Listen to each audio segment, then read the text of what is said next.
Oh, we did it. Is it okay? We're live. All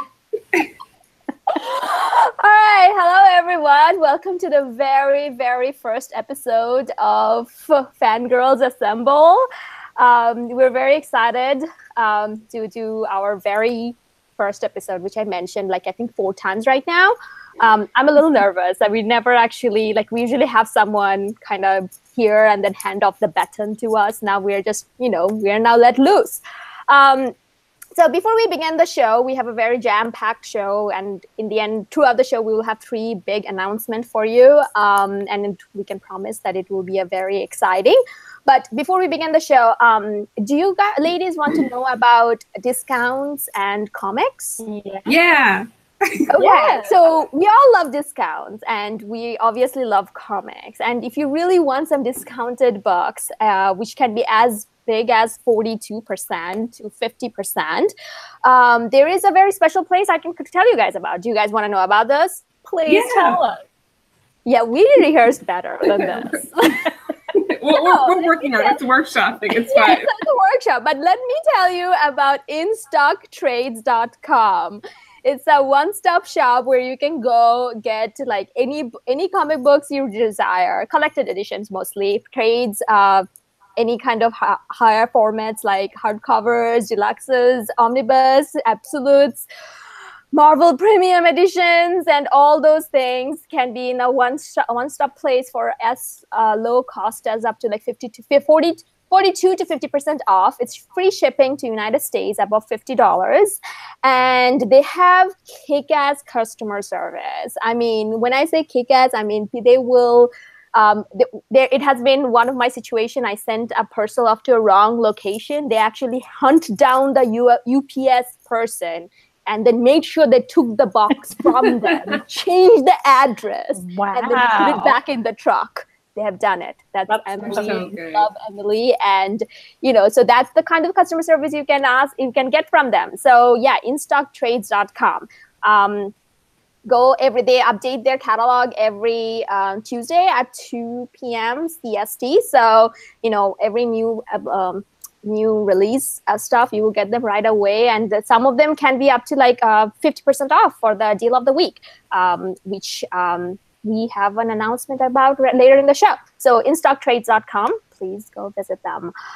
All right, so I know Thank you for sponsoring us and stuff. Say that again. Yeah, for real. I love them so much. One time I ordered a book I already ordered the week before. And I forgot that I had ordered, but I messaged Emily about it, and she switched it out with another book I wanted. I was like, yes. Okay, we didn't rehearse this part. This is true. This is sorry. true. That's just me. It's from my heart, true story. Yeah, true story. Yeah. We all have those. My love for Emily at InStockTrades. Exactly. This is by the way not an advertisement for Emily's customer service. This is for InStockTrades.com. You just get that with your order. That's just free. Yeah. Yeah, that's free. That's not nothing additional. So InStockTrades.com. Go visit them. Remember again, InStockTrades.com. All right. Yeah, advertising we did it. is hard. People make it so easy on TV. It's hard to do you did that. great. Yeah, and the thing is, we're doing it out of love because we love them. So we wanted to kind of start out. This is our first episode, as I've mentioned 100 times today, and we want to start with a common theme. So the first thing we wanted to talk about recent reads and hauls. So Kristen, I know that you have recently gone to Second and Charles and then found some bootay. So tell us about those. Some bootay. Big hype in the group about the Second and Charles sale. So I'm going to start with the big one. What is this group we were talking about? What is this group? The Omnibus, some swap collectors and something group on Facebook. What is it? Guys, it's long. I am just talking. This is, by the way, this is just water in there. I'm telling you. So it's just water. That makes me think it's not, but okay. No, that's not. It's just water in there. But anyway, yeah. So we have a Facebook group called Omnibus Collectors Community. Anyway, I'm an admin for that group, so I think I should know this. But anyway, so it's longer than that. Yeah. So, but yes, Kristen, what did you find from Second and Charles? Well, I'm gonna start with my favorite find because I think it is the biggest deal I got. But that is the second Daredevil, Brubaker, Omni, for $10, girls. $10. Are you? What the? Okay, I know. What's the retail price on it? Tell us just how big this is. Retail price is $75. Ooh. So that's a bargain, y'all. Everybody's probably seen this, but I'll show it anyway because it's nice. So I'm excited about that. I don't have the first one, but I figure, I can't pass this up, and I want to read it. So I'll get the first one sometime. So have you read any of the other Daredevils? You know what? I think I read something years ago. It's been a long time, so I need to get with it. And I thought that was a good place to start. So not with the second volume. I'm going to start with the first one. All right. Well, I mean, whichever one you pick, it's Matt probably had something happen to him and he's sad. That's typically how his story goes. Well, I really like the show Angel, and he's sad the whole time, so it's fine. But he still looks so good while he's sad. Yeah, I love it. Yeah, that's true. Yeah, so good lookingly sad. But anyway, okay, continue. They also had the Spider-Man Omnibus. Ooh! $20. Oh my god! Why don't I have any store like this near me? It's so cute. I haven't opened it yet. Okay. I'll tell you what. I know nothing about this run, but I know it was $20. Who is it by? Yeah.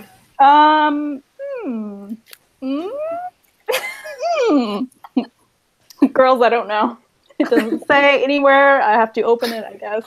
Anyway, while you read it, it's probably going to be. I can tell you, it's probably going to be a person named Peter Parker crawling up some walls. Yes. I don't know. You know what? I think you nailed it.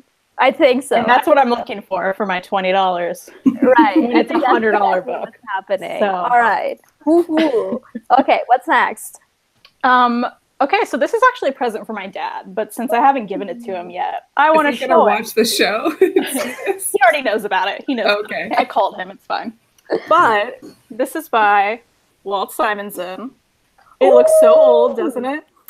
And I know he loves Walt Simonson, so I was like, hey, this is like $13. Do you need this complete oversized hardcover of this thing that I've never heard of? Star Slammers? Uh-huh.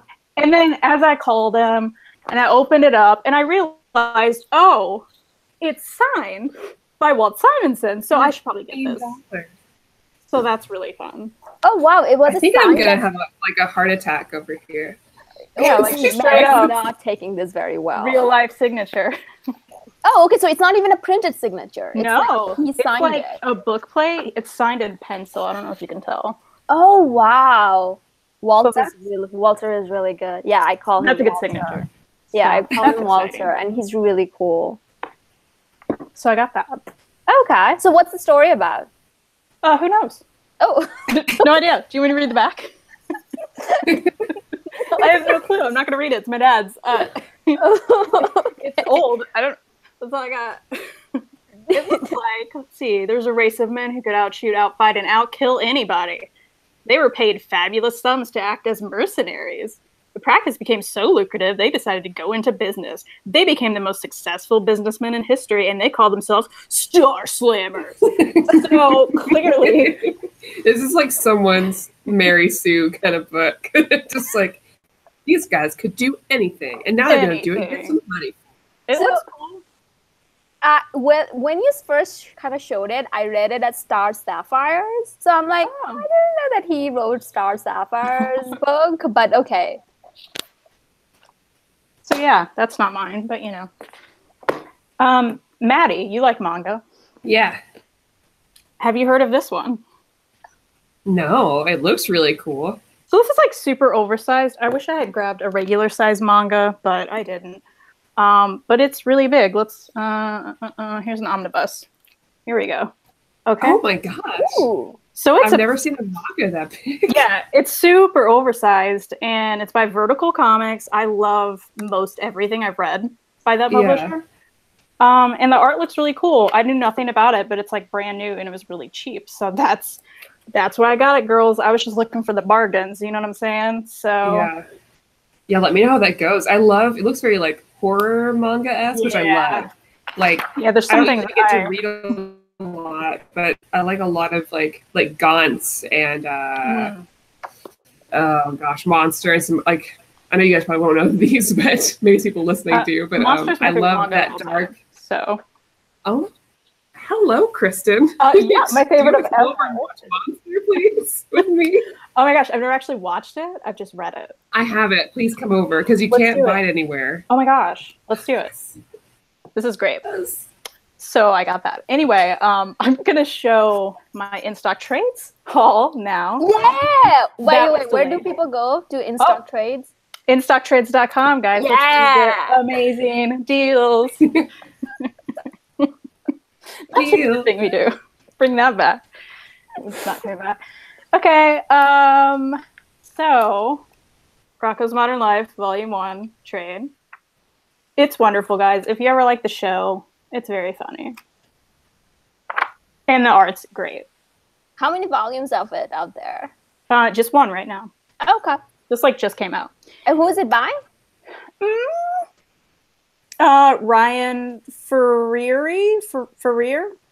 Ian McGinty, and it's Boom. That's maybe what you meant. Okay. Okay. So I needed that in my life. We were just talking about this last time, I think. Yes. How I need to read this, so I'm very excited, and it looks so wonderful, and I'm stoked. Rogue and Gambit, they're my favorite. So it's like, why haven't I read this? Well, I'm gonna fix it. So I recently had an accident with that, in the sense like I sold some books and I accidentally put the book with other books and then sent it off. No. Oh no. But anyway, I contacted with the buyer and he was very polite about it. He's like, oh, it's okay. Once it gets here, I'll send it back. So that's nice. Yeah, I'll get it back. But yeah. So he wasn't just like bonus book, yay. Well, yeah, he was nice. That's about it. So this is actually really for my fiance, but it's in my haul. So this is Dork by Evan Dorkin. I'll probably read it. It's a nice oversized hardcover from Dark Horse. Evan Dorkin did Milk and Cheese. His art it's a lot. Look at all that. Oh my God. It's a lot. But it's Reed's favorite ever. So, I got this for him. It's a lot of dark humor. There's a lot of things going on in there. It's a lot of things happening at once. And I'm like, I think this would take me forever to read, but maybe I'll do that. Look at all this text. It's just crazy. People read stuff? I thought we were supposed to just look at those. I don't get it. So this is my thing I've been waiting forever for. Oh yeah. Like literally years, Buffy season 10. My favorite part about these books is what's under the dust jacket, because it's always great. I love it. And these are these nice oversized Dark Horse hardcovers that are so cheap. The list on this is $30. But I got it for like $16 at InStockTrades.com. There you go. So, and I mean, it's gorgeous, and I love everything about it. So they're so beautiful. I need to get the rest. We only have like, what is it? Like all of season 8. I mean, I still have to get the rest. So how many of them total out there? This is the 8th. This is the 8th one. Oh, you have to show us by putting all of them together on your shelf. Okay. Like right now. No, it doesn't have to be. It doesn't have to be right now, but someday. Like they're over there together. I would just have to show it. Yeah, just just show it to us. Like just make us wow. I didn't know you were a Buffy fan, by the way, Kristen. Is that a joke? You didn't know? It wasn't painfully obvious. Just the same way people don't know that I'm a Captain America fan. I didn't know that she's a Buffy fan. I didn't know you liked his beard. Really? Oh yeah. I know about him. Everything about him. Anyway, all right, moving on. All right, one Captain America reference. Every time I say Captain America, take a shot, everyone.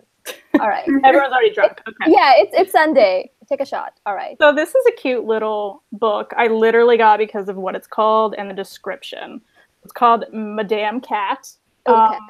It's little. Let's see. Here's a comparison. Okay. So it's a little guy. It is just, it appears to be just little bitty funny strips about this cat and her human, right? And if you haven't heard, I love cats, so I was like, I need this. Another thing I didn't know about you. But it is really funny. I've read like little parts of it, just flipping through it, and it's funny and the art's cute. And I like getting random little independent books when I can, supporting whoever Nancy is. Who wrote it? Whoever this Nancy lady is, gave her money. That's all. That's it. That's really cool though, because you always kind of get bust out this like books that no one else heard about, and you're like, yeah, I got this, and it's pretty cute, and you know, here it is. I love it. Yeah, I was literally like, look at this cover, I need this, and then I read the description. I was like, yeah, it was like $9 on In-Stock Trade, so I was like, I can pay that for this little guy to get over $50 to free shipping. There you go. Guys, that rehearsal totally worked. Our whole show is an ad. Yes. All right. So, Maddie, do you want to tell us about all your hauls? Oh, yeah. No, Kristen, talk about what you've been reading. Or do you want to do that later? I've only been reading Hickman Adventures. What is that about? What is that? We'll talk about that later. I will show you what I'm going to read next. Can I do that? Yeah, go for it. All right. So Dead Weight by Oni Press. It's about these teenagers at a weight loss camp, and then something happens and it becomes like a mystery story. Oh, cool. So Reed actually read this and he was like, you should totally read it because it looks fun. And there's like diverse characters, and you know, I love that. And I like the art. So I think that'll be fun. Yeah. Also, it'll be a nice like. That is. I totally will. It'll be a nice lighthearted thing after the intensity of Avengers. Oh, okay. Is it kind of like a Goosebumps kind of book? Like, you know, the kids go off to a camp and then weird shit happens? I would guess. I'm getting that sort of vibe, other than it's probably a little bit like more teen than Goosebumps is like kids, you know? Okay. And the other thing is this, what's it called? Bodhi Troll. It's blurbed by Scotty Young, and on the back, Katie Cook, who I also love. She's a great artist. It looks cute. Reed just got me this kind of out of nowhere, and I haven't read it yet. And he got me it because he was like, look, it looks cute. I don't know what it's about. Scotty Young blurbed it. Cool. That's all you often need. It just looks cute, so I'm going to read it. It does look cute. And it's by Boom, and there's like monsters and stuff, and who doesn't like that? So I'll let you know what it's actually about. No idea. Awesome. Gonna read. Right. Maddie, do you want to go up next? Yeah, sure. Okay, so I was at Gen Con all weekend. I just got back like 2 hours before the show. And Gen Con is a big like tabletop convention in Indianapolis. So like D&D, board games, card games. There's some like LARPing there a little bit. Just that kind of stuff. And I'm really into board games. What's LARPing? Live action role playing. Interesting. Okay, continue. Yeah, like D&D, but you act it out, I guess. Okay, all right. And it was awesome. Like I've never been before, and I play a lot of board games, but it was a huge event. And they also have like a huge artist alley for artists who have done art on different like Dungeons and Dragons or Magic, all those kind of games. So it was really neat. And I've got a bit of a haul from that. I'd like to show you guys real quick. I mean, it's some of it is comics related, but we're all nerds here, so I like to show my other interest a little bit. So one thing I got into, so I told you guys, I think last week, that I've been playing through all the Final Fantasies, and that's been taking up a lot of my time. So we picked up the Final Fantasy trading card game. So I'm going to try that. And I love those games, and the art's really nice. So we'll see how it is. And in the same vein, Final Fantasy related, I got this like basically Go Fish game, but that's centered on Final Fantasy monsters. It's really cute. Aww. I love cute stuff. Yeah, I love cute stuff. But the main thing I wanted to go there for, so not only am I a big DC Comics fan, but I'm also a huge fan of the DC deck building game. So I've so far bought every pack that's come out. every expansion. And the latest one is Titans/Teen Titans. But in particular, my girl, Donna Troy, is right here on the cover. And so I don't is... think you like Teen Titans or Titans. I don't think I love Titans so much. Yeah, I never knew that about and you. my boy, Roy Harper, my boy Roy's on there too. And so I've been so excited for this ever since it was announced, especially because I'm a huge fan of the book. I have like this, I have this cosplay too of her. And I was so pumped. And we got to play it this weekend, and it was really cool. And to meet some of the like people that work at Cryptozoic, which is the company that makes these games, and they also make those little bombshells, like little cute. Yeah, bombshells. They also make these. Yeah, so that was really, really cool. I had a really great time, and also I haven't read these yet because I just got home, but there was a few artists kind of around, so I picked up a couple of random comics from people. If it's, I know I'm on a buying ban, but if like it's a convention and they're independent, you know, that I don't count that, I guess, because I'm like, well, I'm not gonna have this chance again, and if these are really good, I want the chance to share and talk about them, you know. Right. So kind of discover somebody that maybe I wouldn't otherwise. So I got a book called Snow by Night by Eric Menge and Brittany Michelle, and we'll see how that is. And then I got Final Arcanum, which I think is like about sky pirates, and it's by Stephanie Stober. How's the art inside, the interior art? It looks really good. From what I can tell, this looks pretty nice. I mean, it's very cartoony, and it looks really approachable.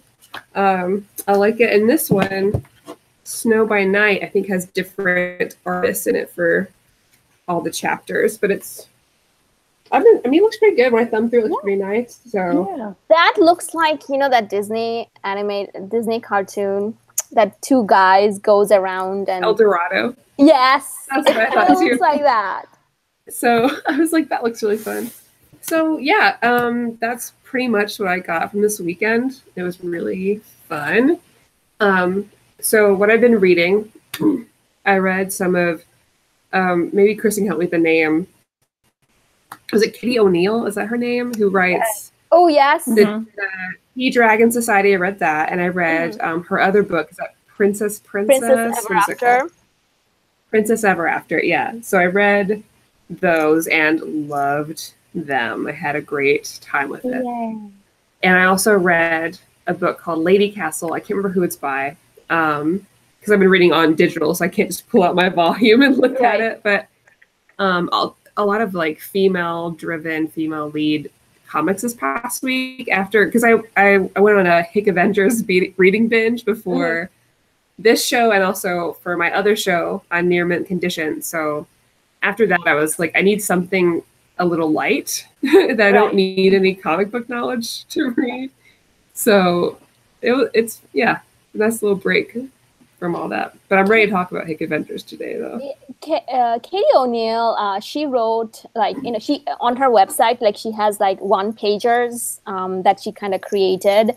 There's one story that reduced me to the tears that I actually kind of lied down in a fetal position and cried. Is that that robot one? Yes. Oh. Yes. Oh. Like, I mean, I was like, I mean, you know, it was, it's like, it talk about got you in the feels, you know, that will have that entire page right next to it. And these are all free on her website. So, you know, if anyone wants to join, and I actually donated to her Patreon after, you know, reading it, because it was just so good. So yeah, do check out Katie O'Neill. I think katieo'neill.com, but, you know, just Bing it, so you will find it. That's a thing. Like, you know, that's a thing. You can Bing it. You don't have to Google it all the time. All right. Okay. So anything else, Maddie? That's about it. Yeah. Okay. We're going to hear a little bit more about your con experience in a little while. So I want to talk about the things that I got. There wasn't a lot going on that I got. I actually got the Secret Invasion Omnibus right over there. I'm too lazy to bring it down. Everyone got it. But the one that I was very excited to get, and I actually got it and read it right away, was Shield by Hickman. We're going to chat about more about him and his writing later on in the episode, but I am actually falling in love with his writing. Not him, like his writing. What? Anyway, and this is about like, you know, it's about the alternate history or like secret history of Shield. And this was kind of like Leonardo da Vinci, Isaac Newton. They are all the founder of Shield, and they kind of fought for. They were the whole idea that we kind of is presented in the Hickman Adventures versus fate versus choice, and you know the freedom of like free will versus choice. Like all of it started here. Like it actually ends with it all started with an idea. And that's where Hickman Avenger begins. You know, it's all started with an idea. So it's kind of like a long game that Hickman's playing. And I was surprised to find out that it initially, the Architect of Forever, like this book, it actually began, he wrote this earlier on his career. And I think this came out later, a little bit later. But it's amazing. And I mean, I really loved the idea of this larger than life characters being there and, you know, being part of S.H.I.E.L.D. And, you know, they have this parallel thing going on. They have a battle towards like on the 11th, well, not 11, like it's like a fifth issue, where it's like, it's panels are like three different panels going on. And as you're flipping through, each line is one timeline. So there's like 3 different battles happening in 3 different timelines at the same time. So is that kind of like super high sci-fi concept that's there, and I'm a sucker for those. So I was like, it was so good. Like it was really good. So yeah, it doesn't happen too often that as soon as I got the book, I'm like, I must read this because you know the first volume ends with a severe cliffhanger, so I had to go and read it right away. So that was like the first. What's under that dust jacket? So there again. What is under that dust jacket? What's under the dust jacket? It's very plain. She's gotta see that. It's very plain looking, but I think they were going for like an older, like his books are kind of like that, like just like a symbol, not much going on, you know. But yeah, so sadly, I actually, you know, I was with you because I was like, ooh, what's under the dust jacket? And it's like, hashtag going. Okay, let's get that hashtag going. All right, so this is kind of one of the ones. The other one, I've actually been waiting for it for some time now. This was a Kickstarter, actually. Skyward Omnibus by Jeremy Dale. So I came to find about it through Uncle Simonson because he kind of advertised it on his Facebook page, and then I kind of got to reading about it, more about the experience. So sadly, Jeremy Dale, he passed away last year, or I think it was 2015.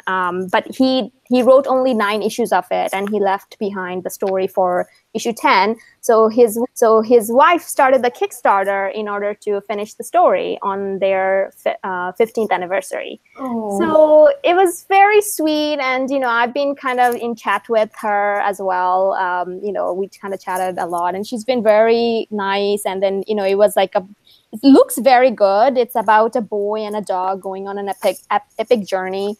I haven't read it yet, but I really want to kind of, you know, once I kind of read it and have, I'm forgetting her name. I think her name is Katie, like Carrie, I think. Anyway, but I'm really hoping to have Mrs. Dell on the show and to kind of discuss it as well, if like, you know, if she agrees. But yeah, this is kind of one that came this week, and it looks really good. Like the binding of it and everything, it was like very good, well built. So I'm really looking forward to reading this one. I was going to back that. Do you know if they're selling them beyond the Kickstarter, or? I think she has some. Okay. Like, you know, I think she has. I'll send you her email address. You can directly talk to her. You know, she's very like responsive. Like, you know, you send her an email and she'll respond back within a couple of minutes. You know, I have to hang on. I need to find out what's her name. This is embarrassing. I don't want to. Are you gonna Bing it? I'm gonna Bing it. Kelly, I was right. Her name is Kelly. You were right. I said Katie, and then I said Carrie. Oh, I said. Okay, you got it. You're right. Okay. All right. And then the last one. This is kind of was an upgrade project of mine because I'm kind of going through and upgrading some of this thing. This one, Batman and Robin by Peter Tomasi. Oh, nice. I've been dying to read that. It's so good. Like, I did not care for this twat before I read this, but after I read this, I'm like, oh my god, Damien, you misunderstood. I love that he's such a little asshole. Like, I love him. And I didn't at first, but I was like, he's really good on me. I mean, the thing is, like, as you're reading it, you kind of realize that, okay, he's okay, given that what he's supposed to be. I mean, his mother is his mother, but then his grandfather is like a League of Assassin head who's like, you know, obsessed with immortality. His dad likes to dress up as a bat, like, which is, anyway. But it's really good. I love it. So the thing is, like, I had the opportunity. One of my friends kind of hooked me up with a good price, Harry Sayer. Shout out to him. So yeah, I upgraded it. So I'm really happy about it. Mwah. I'm planning on taking it to the Baltimore Comic Con and getting it signed by Peter Tomasi this year. So nice. He's so nice too. I like him a lot. Oh, have you met him? Yeah, he was at I think he was anyways. I think it's on Lexington Comic and Toy Con this past year. Okay. Yeah. Well, here's the thing. Like, I actually saw him the Baltimore Comic Con because one of my friends wanted to get this signed by him, and I was just standing there. I'm like, because at that time I still haven't read it. So, but then now I'm like, I want to meet him. And he's have also you read doing Super Sons? I have not yet because I know there's an omnibus. Oh my god! Please read it, please. I know there's an omnibus coming out in December, so that would be my, like, you know, Christmas gift to self. So I'm really looking forward to that. In terms of reading, I've been reading this, and I've been actually, like, you know, bombarding you guys with, like, you know, messages. I'm like, this is hurting my feelings, and the thing is, every other page, like, I actually wrote to, because Jess was the one who got me into this, and I actually told him that it should be illegal to be playing with people's emotion like this. Like, you know, I think we should have a petition to have Tom Taylor as not right anymore. And, you know, obviously I'm talking about all new Wolverine. I finished like all 6 trades in this morning, and it's just so good.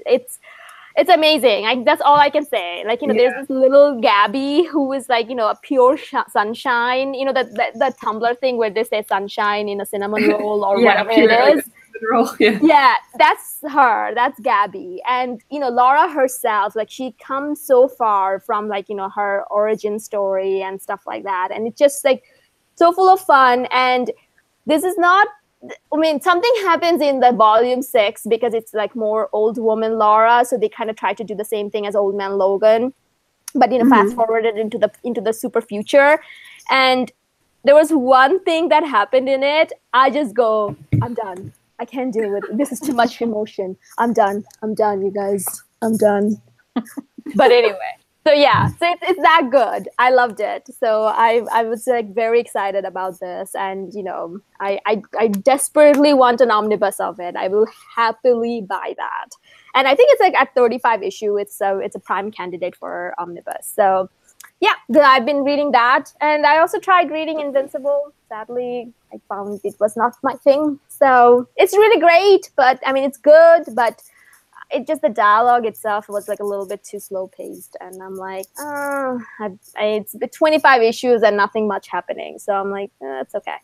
So I'll probably get back to that at a later time. But yeah, so that's what I've been reading so far. So that kind of stops our first part of our episode. And so do you think we can go ahead and do our first announcement? Yeah. Okay. Yeah, go for it.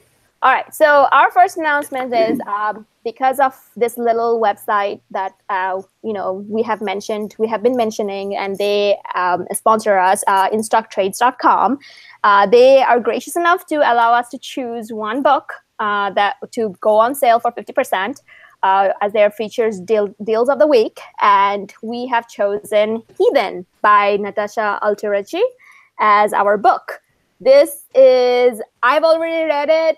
Kristen and Maddie still, they're still waiting to their mind exploding with this. This is actually a book about a lesbian Viking little girl who goes around trying to save a Valkyrie that has been, trapped in eternal curse. And then there's a lot of Nordic mythology happens, talking wolf, lot of fights, and it's just amazing. I love this book. One of our regular listener, Tyler Trent, he has been pushing this book on everyone like drugs, and justifiably so.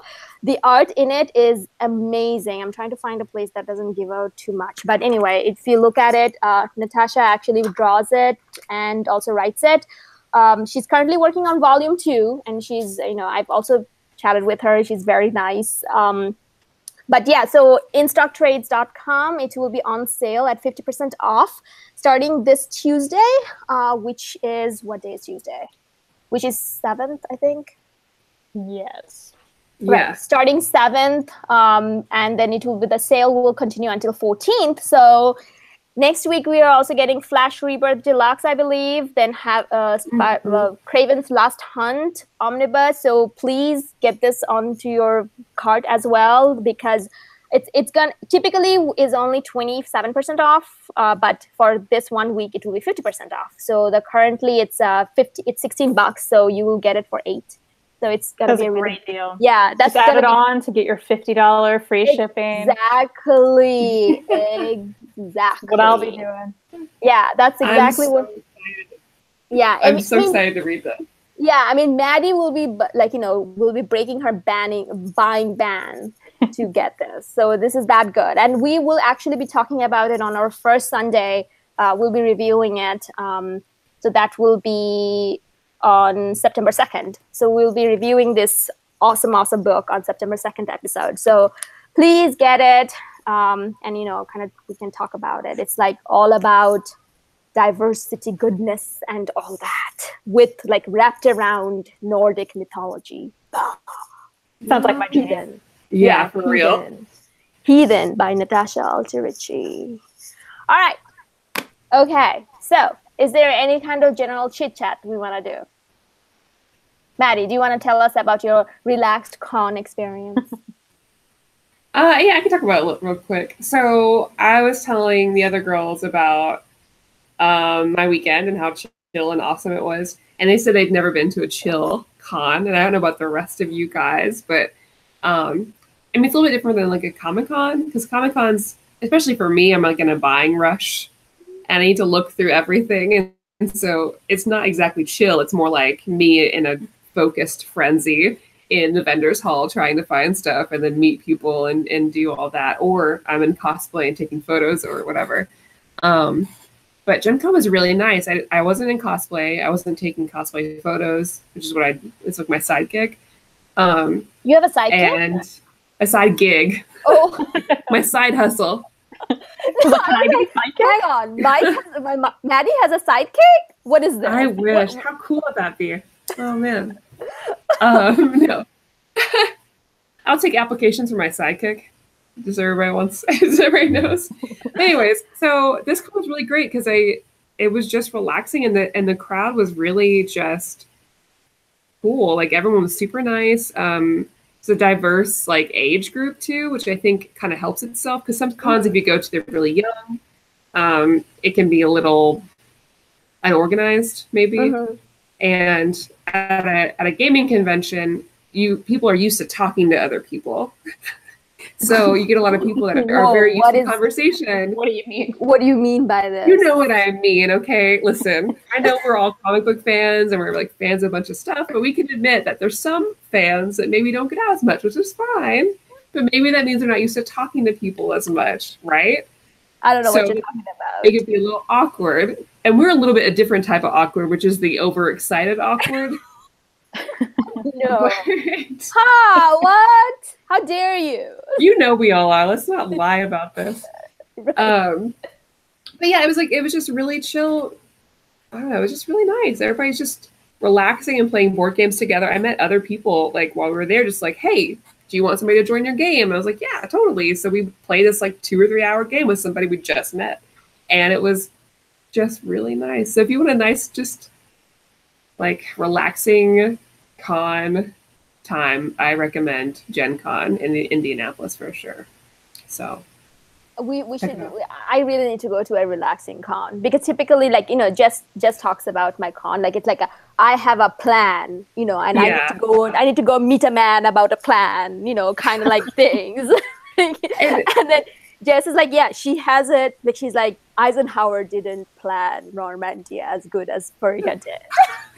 And that's how I am too at a comic book convention, because I'm like, I know what I'm looking for. Right. And a lot of times it's like old The Titans single issues. Right. I'm collecting those to custom bind, or it's like a figure thing. But cons like this, and then actually, I don't know how much you like video games at all, but MagFest, which is kind of near you, like, is super awesome. There's like 24-hour like arcade games, and it's super fun. That's my other like chill con of the year. Well, you know, when people say girls don't play video games, they have my picture next to that. That's fair, and it's not for everybody, you know. I just would like to have way too many hobbies to where I can't live and I have no money. So I'll go to that one with you, Maddie. I'm down.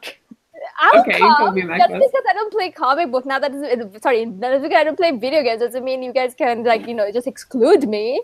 No, I mean, please, I would love for you to come. My game I used to play was I'm not gonna say solitaire, because that's like the dad joke to do. I'm just saying, like, you know, I used to play like Hocus Pocus. There was this little Hocus Pocus thing, just used to go around and like, you know, get like this globe thingy, and then Prince of Persia, where I would always get stuck in one place. So I would just play it again and again and then stop in the same place. One time I remember we jumped off and then actually got to the location, and my sister and I were like, whoa, what just happened? You actually we did it. Whoa. And then the other one was Sims. You know, The Sims. Have you ever heard That's of fair. I got way into The Sims back in the day, yeah. Whoa, like, you know, I used to like put them in the pool and take the pool thing out. Yeah, and like just on fire. Just watch them, and then there was like and then they had the sex thingy, and then I used to just like make them have like, and then later on in my life, I'm like, that's too much power on a child. Like, it's too much power on a teenager. Like, you know, control other people's lives. Well, it's different. I think in the psycho level, I would rather Call of Duty has nothing over Sims, because you're controlling people's lives. Like, I never thought of it that way. You're never. You see, that's the thing. This is one of the reasons I should not play video games, because it goes into the completely different direction. Let's not do that. Was it The Sims 2 where like an alien could literally impregnate your sim with an alien baby? Yes. You're like, for sure that was a thing. And then like, at that time, get abducted and come back, and the guys would like have babies, and it was nuts. Yeah, but the thing is, like, now looking back, I'm like, I could never make my male Sims kiss each other. I'm like, Sims, you're homophobic. Like, oh wow. Hey, but you could with like Sims 3, I think. That's when they included everybody. Oh, that's true. Okay, yeah. At that time, I kind of gotten over my psychopathic life choices of controlling other people's lives. It was too much power, though. It was too much power. My sister used to play that a lot. I don't know whether she tuned in, but if she did, my sister used to play that a lot, and I used to just sit there and watch her do it. Then I would actually have my family, then I would do weird things with it, and then she will go watch it. Like, it was just like, we had a happy childhood, by the way, guys. I mean, you know, it was good. It was good. It was in Bangladesh. There were some weird things, but it was good. Like, but anyway, all right. Kristen, what about you? Do you have any kind of chit-chat, tidbits, anything? I mean, I was just excited to get deals, you know? That's my big thing. Can't pass up a good deal, right? Yeah, but you still didn't get the Planet Hulk Omnibus, though, right? You wanted that one. I was so sad. I was really hoping that would be the one they had there that I could get for like $10, and oh man, sadly not. I want that so bad. I just we need to get you make you read through Marvel Unlimited and then find a way to get a copy to you. But It is really good. It's amazing. It needs to happen. Yeah, it needs to happen. Because I've read Planet Hulk, but I haven't read World War Hulk yet. But in the meantime, look at this.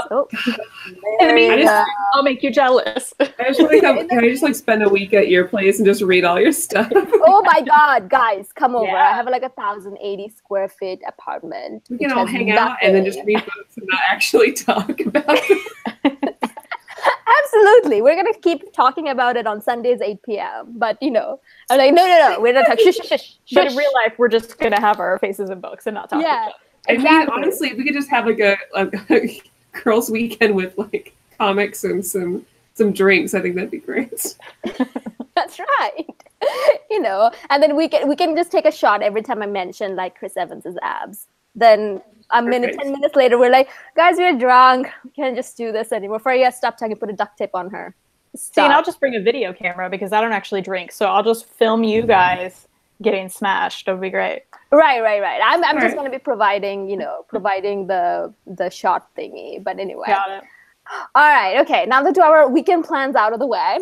One of the things that I wanted to talk about, I recently subscribed to AMC A-List.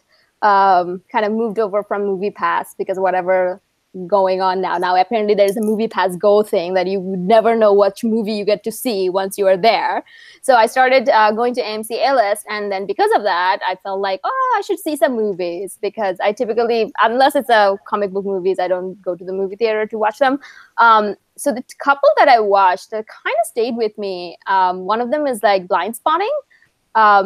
It's really great exploration about racial relationship and gentrification in Oakland, California, that you would never think that that's the way to go. That's it breaks every stereotype. Nothing's been like shoved down your throat, kind of preachy way. It's just a very natural two friends who are also real life friends, David Diggs and Rafael Casal.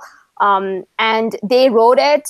And, they are also acting in it. And you can see that it's pretty much just like their real life in a way. It's a little heightened, a little changed fiction. But it's like their relationship, you can see it. And then it's such a well-made movie. I really enjoyed it. I mean, it's like to the point where I actually want to go back again next weekend. Like, even though it's like a drama movie, it's not a drama, sorry. It's like a buddy comedy with a lot of dramatic tensions, but I really want to go and see it again. So I highly recommend if anyone, if you have Movie Pass or other movie subscription, to go and see that movie. And, David Diggs, he was actually in Hamilton. So... Ooh. And Rafael Casal, he's a poet. I thought I recognized that name. Yeah, he's a Tony and Emmy nominated, winning, I think, actor. And then Rafael Casal, he's a poet, which I didn't know poets could be that sexy, but hey, I mean, and then there's actually poetry slams in the movie that was so organically introduced because one of them is a nightmare scenario and the other one is just kind of happens so organically. And he talks about use of heightened language in the movie and things like that, and it's just awesome. So that's the first one, and the other one is 8th grade because we talked about it a little bit. So it's about the last week of a girl's she's just graduating from 8th grade, going to high school, and she's super shy, and it's a little bit slow movie, but I think I needed that in my life after watching Mission Impossible and the $20 million mustache just go around in IMAX. I needed, I needed to something chill, so it kind of calmed me down. And there was a lot of this things about, I think any person who have gone through 8th grade, and if you were a little bit introvert, I was, I know it's a surprise, but I really connected to that. It was very I really enjoyed it. So yeah, these are the two movies I like to give shout out to. If you haven't seen it, go see it. Check them out. Yeah, Bill Burnham directs and writes that, and that's why I want to see it. Right. So so you know a little bit more about him. So he started in YouTube? He started in YouTube. Now he does his own comedy. He doesn't really do YouTube much anymore, to my knowledge. Sell out. But one of his specials is on YouTube. It's called What? And if anybody hasn't watched it, you need to. I think I told you, Faria, I was like, this is like the most funny and unique and interesting thing that I didn't laugh out loud at once. Right. Which I think will make sense once you watch it, because it's just it's fascinating. It's not that it's not funny. It's just check it out. Yeah, it's not for like ha ha ha, but more like yeah, I'd say so. Yeah, as well. So you've seen it, Maddie? Social commentary. Yeah. Yeah, it's so just unique and wonderful. I don't know how else to describe it. Well, given that we are also Fangirlz Assemble and we are a bunch of feminists over here, we have to give a shout out to Nanette on Netflix. Have you ladies watched it? Oh my gosh, it's so good. It breaks my heart every time. It's like the best special I've ever seen. It's funny and also just so poignant. And I'm glad people are talking about it. Like, I'm actually hearing people mention it so much. Yeah, I hear it on a lot of other people's shows too. Like, I listen to a lot of podcasts too. Let me just add in another hobby that I have. Right. And a lot of people are talking about it, and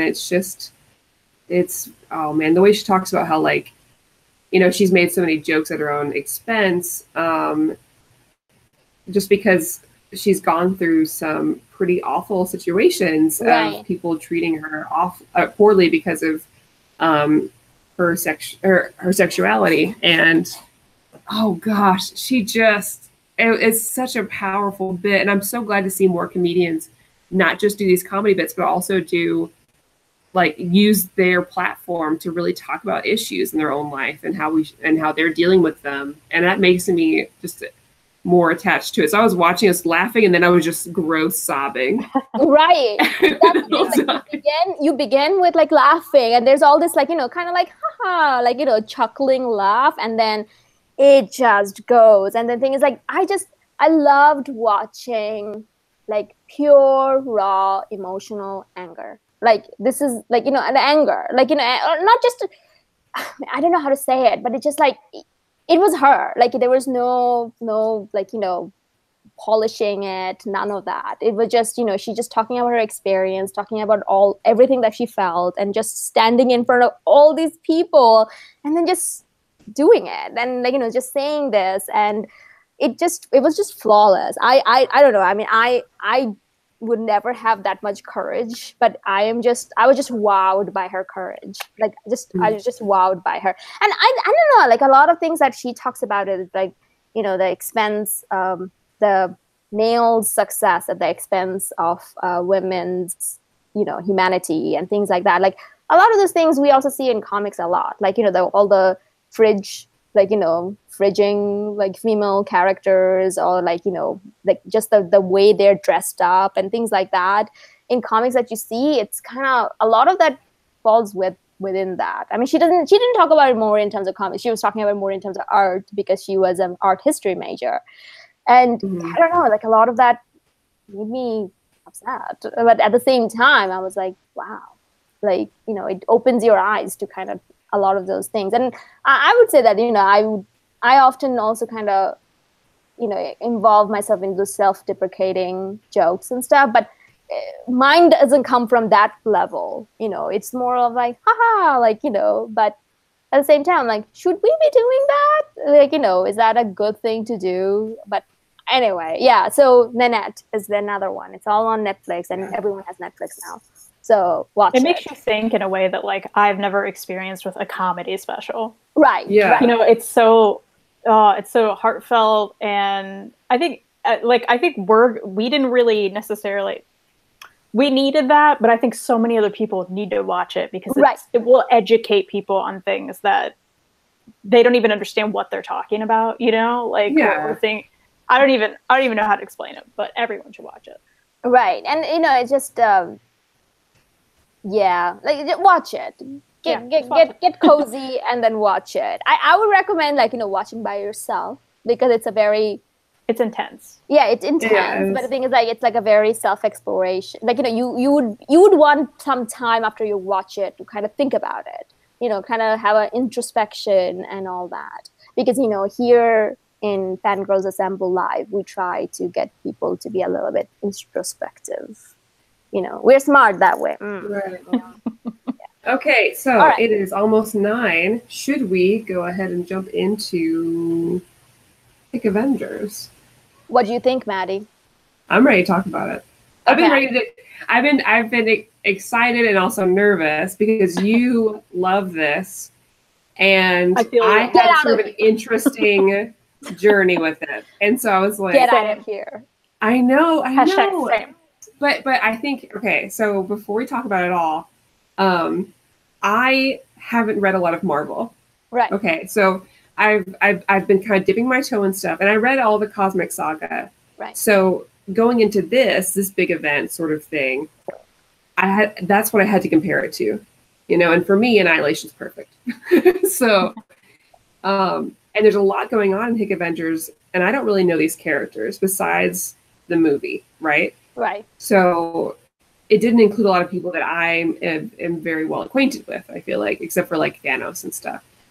So I know these characters, but I don't know them in a comic book, so I don't have a lot of like connection with them.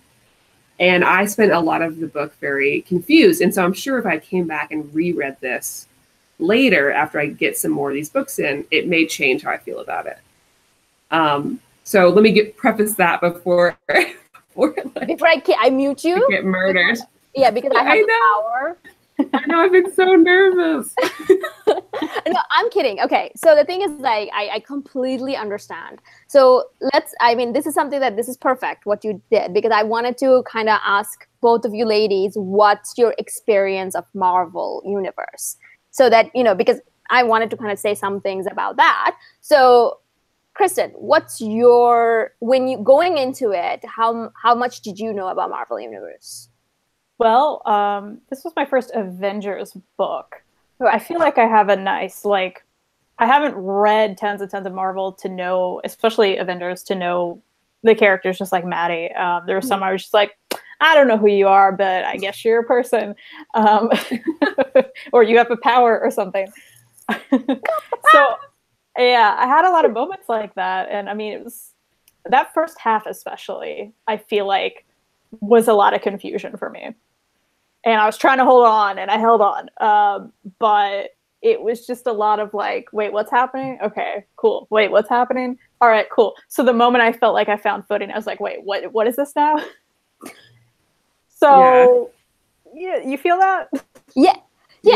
So the thing is, like, I was going to say that before going into this, like, you know, Hickman's Adventures, I read, like, all of the Marvel events, but I read them out of order because I was like, you know, I was too new into comics and stuff, and I didn't understood that there is a chronological, that the fact that Marvel is continuity based, so that therefore everything that happens with them remains part of their history. Like, they can be retconned, but it happened to them. You know, they can be like, oh yeah, that was a LMD. So, but it happens to that character.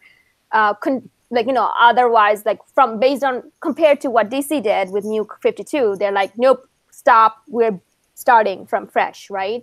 The writers have the right to kind of include some of the stuff, but it's kind of pick and choose what needs to happen. So I didn't know about this, so I kind of read everything out of sequence. Like, I read, I think, House of M, then I went back to Avengers Disassemble, and I wasn't sure what the hell was going on in that. Then I went to Planet Hulk and World War Hulk, then went back to Civil War, then went back to, I don't even know. Like, it was all over the place. But majority of the time, like, I kind of knew of the character, and I kind of approached it the same way you guys did, in the sense that, oh, I don't know what's going on, but I'll find out, you know? So going into that, I felt like I had a little bit of understanding their history, and then none of it mattered because I'm like, what the fuck is going on here? Like, yeah. So one of the reasons, like, I love the idea, like, you know, that so I have been reading all of Hickman's work, pretty much, like, you know, his indie work and then his, like, non-indie work, like, you know, I took them out because I'm actually currently reading them. But reading that, it made me realize that he loves long game in the sense, like, he starts something in the very beginning, and as he's going through, it slowly fleshes out. And given that Avengers happened here, but after all of this, so it just, I'm not saying that it's not, because I read that last. That was the first Hickman thing I read. So the thing is, now that I'm going back, then I'm realizing that oh, it's all percolating further, and my love for that run is getting stronger. If that made any sense. Like, I wasn't loving it as much when I first read that, but now as I'm going through and reading all of this, I'm like, oh my God, that was so awesome. So, and I love high concept sci-fi thing and the fact that there's superheroes involved. And there's like, you know, some people say that, oh, this could be anywhere. These are like the Chads. I'm like, sure. Fuck that. It can be anyone. It can be happening to anyone. Who cares? But it's happening to these people. And it's amazing that as it's happening. So that's kind of like, you know, where I was going with this. Do you feel like everything you read before the Hick Avengers started gave you like a really good basis for that? Like, is that something that like helped you enjoy it at all? Or? Well, the one thing that, you know, I kind of knew about like the Captain America versus Iron Man's, their friction, like, you know, that started with Civil War, that was still kind of available. Then Bruce Banner. The thing is, like, do you want me to kind of spoil Planet Hulk for you a little bit? Yeah, go ahead. Okay, so in Planet Hulk, the same Illuminati, took Bruce Banner put him into a ship and saying that you're too dangerous for us, so we're going to ship you out. Like, let's not even think about how angry you're gonna be because you're not dead yet. And what if you find a way back? What's gonna happen? Because they're a bunch of dumbasses. So yeah, and that's not a big spoiler either, because it's like right at the beginning. So at least so you have that, Chris. It's not like a big one. It's like right at the beginning. That's what starts everything. So. Right, and the thing is, like, the same dumb shit they decided to do in this one as well. When they decided, oh, you know what, we're gonna destroy, like, we're gonna erase Cap's mind. Like, so that's what Illuminati is, that they do go around and do this dumb shit. Then they have a crisis of conscience when they finally have the remote on their hand. And then someone said that, hey, okay, you were been planning to destroy the world and save this universe. Now is your chance. You have to do it. Oh, no. Oh, my God, all those people. Ugh.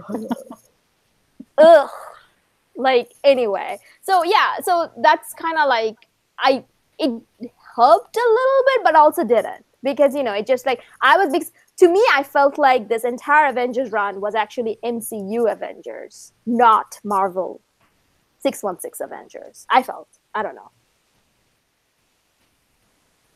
They were just super sexy, you guys. That's all I'm saying. I was waiting for that. Oh, yeah. I feel like there were a lot of butt shots in this. Is it just me? It was like, wow, that's a prominent butt shot, like, of every way. No, for sure. I remember there was one specific panel I saw where, like, you see two like people talking, and then like right in the forefront, you see Captain Marvel's butt, and I was like, okay. And I was like, that's too much. Like, all right, that's a lot of exactly what you're talking about. Yeah. No, but the thing is, like, I really genuinely loved that whole recruiting scene. Like, you know, to me, this is called, like, you know, I think one of our group member, Johnny Archibald, he was saying that it's called competence porn. Warren Ellis is great at this. Like, every character in his book is super competent, and they're like, you know, that common thing, and like someone like an archer just shoots an arrow without looking and it hits them. Like, Avengers does it a lot. Like, it's just like everyone. I love that. Like, I hate the whole idea. Oh my God, I have all this superpower. I don't know what to get the fuck out of here. Get the fuck out of here. Like, no. I need you to be good. I need you to be great. And then in here, everyone is like that. And then there's a lot of characters, by the way, you were saying that, oh, I don't know who these characters are. Trust me, no one else knew either, because these are all Hickman's creation. Gotcha. And that's what made me feel better about it too. So like after I read the first part, I went and watched like a couple videos about it, and they're like, oh, some of these people they're bringing in are like older too, and some of them are just like super out of nowhere, just like brand new stuff. I was like, okay, that makes me feel better. But like, it's weird. Like, okay, so I had like an up-down relationship with this book. Right. So there's parts by themselves that I really, really like. And then there's other parts where I just felt completely lost. Right. And part of that I realized, well, I didn't realize till like book 2, but I realized at certain points that there's stuff happening outside of this book in different series, and I don't know where it's coming from. Right. Yes. So I kind of talked about this with Omar last week, but I hate when I'm reading a book and something happens outside the book that affects it. And there's no like annotation to kind of be like, hey, by the way, if you're wondering why Captain America is super old now, you need to go read this. Right. Or if you're wondering about why you have like Jane Foster Thor, right? Instead of other Thor, it's this. And why is Thor's arm gone? And why is he unworthy? And I didn't know any of this, right? Because I haven't read these. Right. So I thought I missed something. And already Hickman's Avengers is very heavy and there's a lot of stuff going on. And I would argue not in like an easy way to read, because I love world building. I love complicated stories.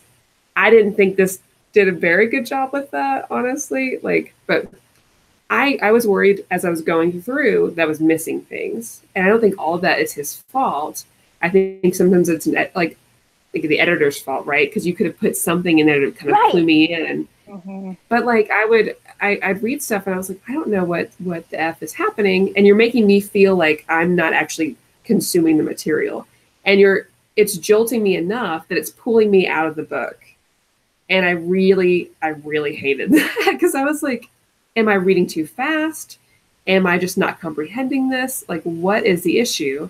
And I started to realize, well, not everything is that problem. Some of it's just like, unless you're reading all of it, sorry. Right. And the thing is, like, you were bringing up exactly like one thing, I told you about like my love and hate relationship with Marvel. This is one of them, that they don't put annotations. Like, they don't put one page. I don't know how much. I'm willing to pay $5 more for the omnibus if you are going to put like one page to tell you that, hey, dum-dum, these are all the shit that happened elsewhere, and go read it. Because I read incredible, like I read almost everything of Marvel now, except for Captain Marvel, I think, and Loki and Magneto. But otherwise, like, I think I read every one of them. So to me, I was understanding it. But I can as I'm reading it, I'm like, holy shit, I'm glad I read this, because or else I would have been like, what the hell is going on? Why on earth Captain America went from super hot to super hot 80-year-old? Yeah, and I did have that moment. I was like, wait, is this artist suddenly drawing him older for some reason? Like, I was like, what? What did I miss? Oh my God. But like, honestly, to me, that's just a bad move on so many parts, not just for the reader experience, but also like, I would go out and buy those books. If you put an annotation that was like, hey, in order to understand this, you need to do this. Because there's some DC books I've read that do that. And I'm like, oh, okay, well, I'm going to go buy that book then. I'm going to go read those issues. And sometimes I purchase one digitally just to catch up, right? I would buy those books if you just told me to go. Because, like, maybe at the time it comes out, people know this, right? Because they're buying the issues weekly, they have the idea. But you should have some foresight to the future when people don't know what's happening back then, right? I'm reading this now. It came out years ago. I have no idea. Like, why? Thanks, Mark. But anyways, but besides that, so there's a lot of individual stories I really liked. Like the Captain America when he time traveled, I thought that was really cool. There's a lot of characters I really liked. Like Captain Universe was really neat. I liked her a lot. I liked, what is she called? She was part of the Black Swan. Man, there's so many names. Smasher, what's her name? She got with Bobby. Oh, I know. Yeah. Which that was weird and out of nowhere, but anyways. Cool. Yeah, that confused me too. And by the way, what happened with the baby? There's a baby and then there's not a baby. What's going on with the baby? Oh my God. Why don't show the baby? I don't know. It's on the ceiling. Now it's where'd it go? Whatever. But anyway, so I liked a lot of individual stories, and some of the overalls I didn't care about. Like, I don't know. I just felt lost a lot of the time. So Omar hates like the Illuminati. I love the Illuminati. I loved that. I loved Namor and Black Panther's like weird frenemy thing. The drama. I loved it. No, I know you loved it, but how cool it would be at one point. They just decided, I know you want them to get together.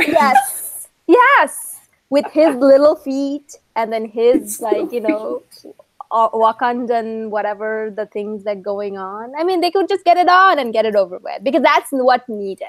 Because the way they kind of interact with each other, the catchiness and all that, like that's what was needed. I just really liked their weird friendship. I thought that was really cool. And it's one of those things, I liked their frenemy relationship more than I liked Captain America and Iron Man's. Like, I'm sick of theirs. Right. Because I feel like these two, they have like really messed up each other's countries, they're each other's lives. They've really messed that up, and still, they're still kind of weird friends. Because like Black Panther was gonna kill him, and he's like, "Hey, I want you to know it was me." You know, I'm killing you. I know. Honestly, are you guys shipping it or are you shipping it? Because no, I'm as confused as they are about themselves. I don't know, but I loved it. I loved them.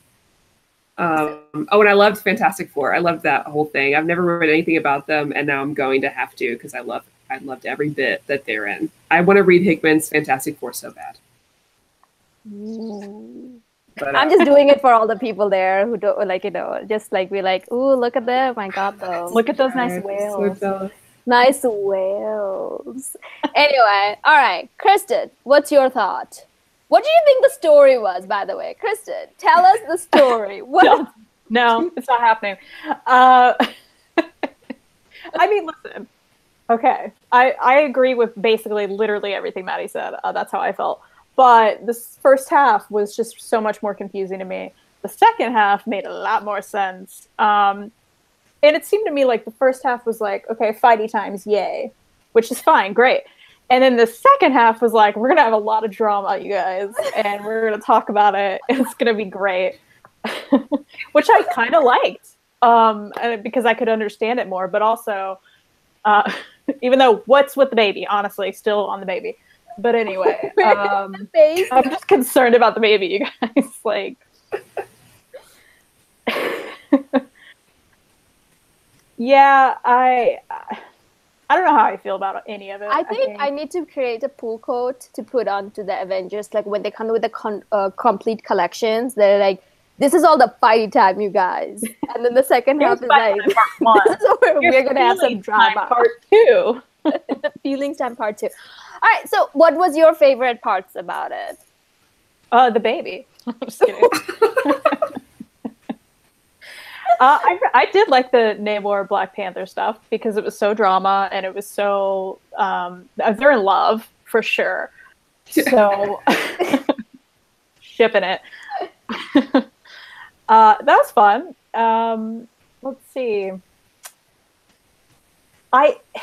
What's interesting? I feel sorry for you because I feel like until you have Secret Wars, you know, a story, even if a story's like, it's just meh, you know, a good ending, a good solid ending can really change how you feel about a story overall. Right. And even though I'm not like 100% a fan of Hick Avengers, Secret Wars is a 5 out of 5 for me. So I'm really excited for you to get that point because that'll give you the closure you need to this crazy, convoluted. And that's what I was going to say. Like, I want an ending. Like, where's my ending? But I guess that's where my ending is. Yeah, that's where literally where the ending is. Like, you know, it's like no joke. But okay, so what was the favorite moments? Like, you know, because I to me, that's one of the reasons that I can't get over this run because it's so full of favorite moments. Like, there's like so many that I can pick. So what were your favorite moments? Let's start with you, Kristen. I think you're going to have way more than I do. No, but, you know, something that grabbed your attention. See, in the second half, which I did like more, was full of still confusing moments because of all those things that were happening in other stories, like Maddie mentioned. So half the time I was trying to figure that out. So I feel like a lot of my enjoyment was kind of caught up in trying to understand what I was missing. Okay. So what about you, Maddie?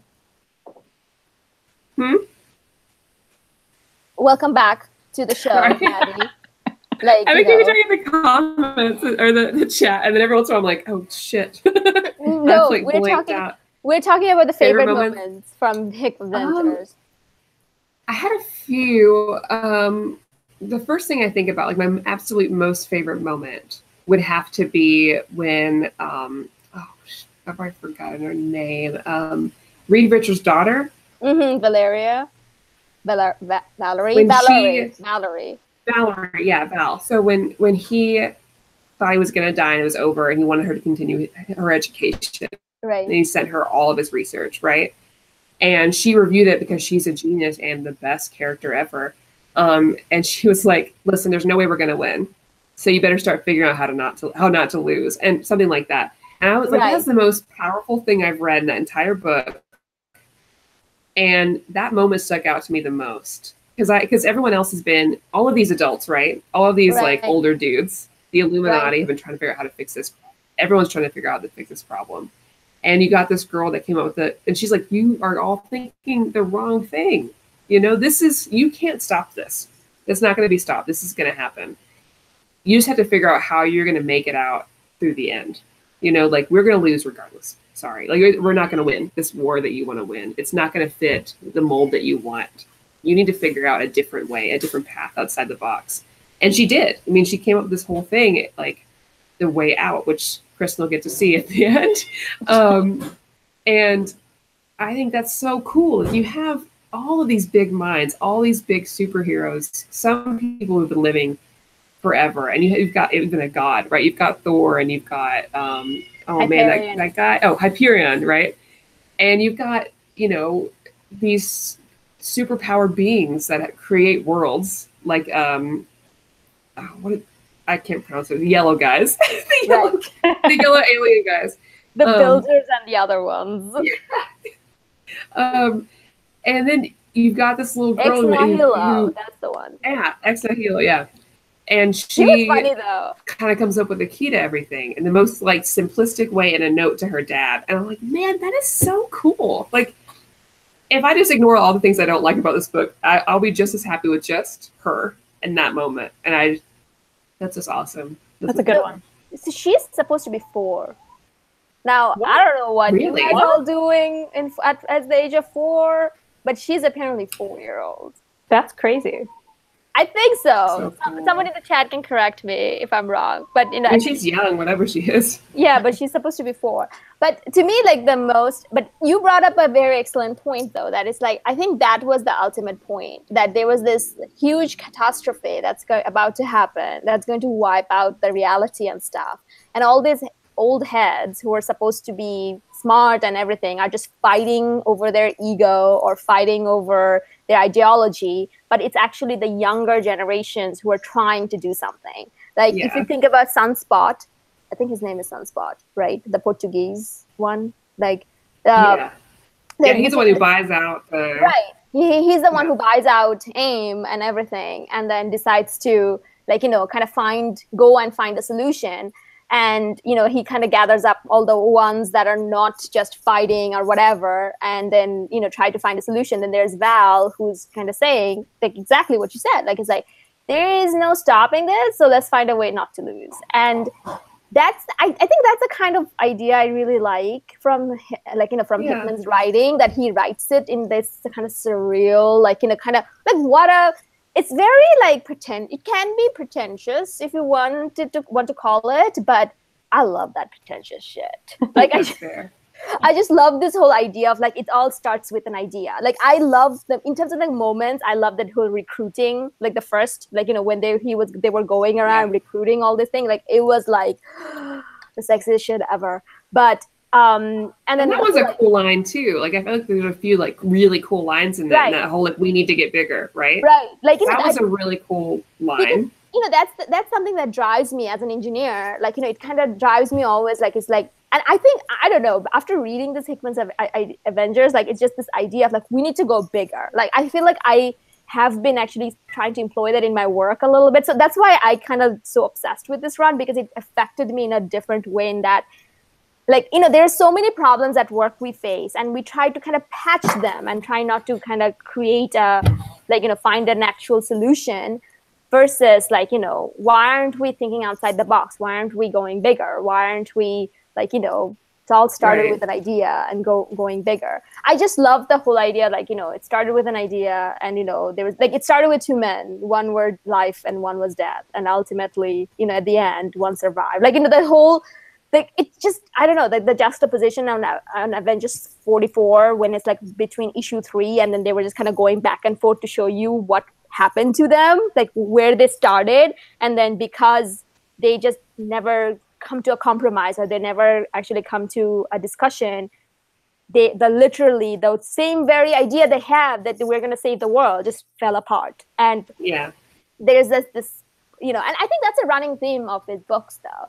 Like, even in Pax Ramona or like, other books, like he often discusses this, that what happens when great men with great ideas fails to execute them. Like, what happens to that? Because Pax Ramona is all about, that's one of his 4-issue run, and that's all about what happened. Like, they sent a bunch of people in the past, and so what they did once they went there, they just decided to kind of decimate religion and kind of brought the countries together. Mm-hmm. And then it showed that by 1400 we went to Mars because there was no political squabble around that. So I think that's the whole idea. Like, that's a running theme between them. But for me, the most interesting, like, the best scene was that Hulk trying to put himself with tranquilizer. Oh my god, yes, that was so cool. Everything Bruce Banner that happened in this was the coolest. Not just that Bruce Banner, but the other Bruce Banner. Right. The other. Okay. Man, he is so cool, you guys. I love the Hulk so much. I think he might be my favorite Avenger. Right. So the thing is, like, this is the same Hulk that came from Indestructible Hulk of Mark Waid. And he's in it in that one too. Like, he's pretty much like, okay, because he's like so upset that he doesn't get to be part of Illuminati, that he's not considered, not get to be part of, like, there's that other history, but the thing is, he's not considered to be one of the best because of his, of his condition. So, he decided to join S.H.I.E.L.D. and help them out and stuff like that. But the thing is, like, I was very sure that in that boxes, it will be the heads of the Illuminati. Like, because he keeps on asking, what's in the briefcase? He's like, you're going to find out. Like, and he keeps on shooting himself with, like, the tranquilizer and stuff like that. It was just like, this is not going to end well. He's such a badass. He's so cool. Like, that whole scene with him and then, like, the scene that led up to that was just so neat. Because he just calls everybody out in their shit. He's like, I'm not stupid, Tony. Like, I know. Right. Obviously, you guys can't handle this, so it's like. So I'm taking it on myself to put me some tranquilizer in me. Yeah. But the thing is that the other world Avengers, like, I was like, what the hell is happening in that? That was so world? Cool to see. Like, if you had the Avengers, but then they, I guess, use their power like immorally, maybe, right? And then that was really neat for Thor to be like, y'all need to bow to me. I'm the king. I'm the god. Like, come on. And then to see what happened with Bruce, right? To see how his power was used against him was really heartbreaking, what he was turned into. Yeah, but he's also a sociopath. Yeah. But he's a sociopath because of what happened to him, though. Like, right? Because they cut off that part so they could control it, therefore turning him into this. Yeah, and the thing is, like, they just kind of talk about, like, he just says that, they just, whoever gets their turn, and I'm like, what? Like, they're just handing off the remotes to each other. I was like, ugh. But anyway, what did you think about DC Universe's appearance in this? Oh, did they? Yeah, like, there was like one universe, the last one, that it was actually DC. Like, it was like Superman, Batman, Martian Manhunter. Like, it was the Justice League. Oh. Did I miss that? I know what you're talking about, but it didn't click for me. Okay. Oh, so do you mean like the one that was like this wonderful other universe where the heroes are very like happy and moral? Like, and was that like a? No, they're the ones who stopped. Was it supposed to be them? No, they're the ones who stopped two incursions. Yeah. Okay. Yeah. Ouch. Sorry, my cat. Okay, because I didn't make that connection with them, but I should have, and I feel real dumb as a DC fan, but. I loved them, though, too, because I thought that was a really interesting view, especially because they gave you this team that never gives up, that's so positive, and yet they still didn't make it, know? And I thought that was almost like a big, like, foreshadowing thing, like, no matter what you do. Because you have this group that's working cohesively, that's positive, and that's a positive force in their own world, that's really trying to do good. And it didn't work for them. And then like that's a stark contrast to what we have right here with Marvel, like our team, our Illuminati in this earth, that's like can't get along, they're all full of themselves and they all think they're so brilliant and they can do this. And yet they're very pessimistic as well, right? Because they're like, we're all gonna die. Which is very opposite of the other one that's like, we're gonna live, we're gonna make this happen. And they kind of made it a couple times, but even then, the end was going to come to them regardless. Well, no, but in the end, it was actually the other one just went and then said like, oh, no. It's going to be our world. So goodbye. Like, Yeah. That was pretty much, and that actually broke my heart though. Like, throughout, like, that kind of got me a little bit misty-eyed. So most of the things that we're talking about happened in part 2, but in part 1, there was a lot of also this kind of similar moments. Like, I really, like, in the Infinity, it was, though, a little bit confusing because there was a lot of going on. Like, there was Thanos, and he's going around trying to get his children. There was also Inhumans with all their things going on. And then there was the battle that was happening. How cool was the scene when, Cap says that we surrender, and then they sent a negotiator, and it turned out it was Thor. Like, oh, that was a good scene. Wasn't it? That was like a pure. Yeah, like, I didn't care as much about everything that was going on around him at that point, but yeah, when Thor, that was a pretty badass moment. The hammer went through him. Like, yeah. And that's such a difference with Marvel too. Like, it's always interesting to read Marvel because what they're willing to do in battle is so different from DC. They're like, if that guy straight up murdered, he's gone. Oh yeah, wow. Listen. Okay.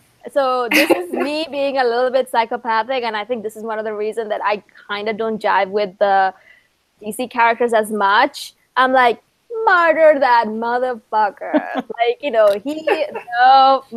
I don't. I mean, I don't murder care the Sims, so. I don't care for all of this. Like, fuck that nonsense. No, get this guy out of here. Like, and then most of them actually do. Like, they're like straight up killers. Like, they don't have much moral quandary.